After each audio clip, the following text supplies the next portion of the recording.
ඉතින් මගේ මෙයාගේ මාස 10ක් පුරාට බලන් හිටපු ඒ හීනේ තමයි මේ ඉන්නේ. ඉතින් මෙයාව ගන්න අපි ඔක්තෝබර් 23 වෙනිදා තමයි ගාල්ලේ කරාපිටියේ රුහුණු හොස්පිටල් එකට ඇඩ්මිට් වෙන්නේ. 24 වෙනිදා තමයි ඩිලිවරි එක තියෙන්නේ අපිට. ඉතින් අපේ ඩොක්ටර් උනේ ඩොක්ටර් ප්‍රොෆෙසර් ලංකදාස නායක මැඩම් කපිලානි තානාච්චි තමයි අපේ බබාගේ වැඩ ටික බැලුවේ. ඉතින් ඒ ඩොක්ටර්ස්ලා දෙන්නටම thank you කියන්න ඕන. ඒත් එක්කම රුහුණු හොස්පිටල් එකේ ස්ටාෆ් එකට විශේෂයෙන්ම ස්තුතිවන්ත වෙන්න ඕන. යාලා සෑහෙන්න අපිට සපෝට් එකක් දුන්න මුලින්දම. මොකද මේ අපේ පළවෙනි බබා අපි දෙන්න එහෙම කිසිම එක්ස්පීරියන්ස් එකක් තිබුණේ නැහැ බබාලා ගැන. පර්සනලි මම කිසිම විදියට ඉන්ටර්වියු වෙලා නැහැ බබාලත් එක්ක.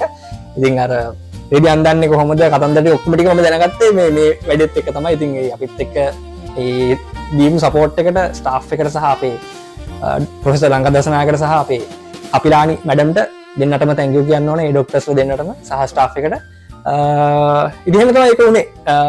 thank you කියලා කියනවා මේ හැමෝටම. ඉරුණු හොස්පිටල් එකේ හැමෝටම මේ තෑන්ක්ස් කරනවා මේ පහුගිය දවස් ටිකේ වෙච්ච මහන්සියට අපේ බබාව ආරක්ෂිතව අපේ අතට ලවා ගන්න විශේෂයෙන්ම ප්‍රොෆෙසර් ලංකදාස නායකටත් මැඩම් කපිලානි තානාච්චිටත් ඇතුළු මේ ස්ටාෆ් එකේ හැමෝටම ස්තුතිවන්ත වෙනවා මේ අවස්ථාවේ. Ruhunu Hospital, the hospital with a human touch.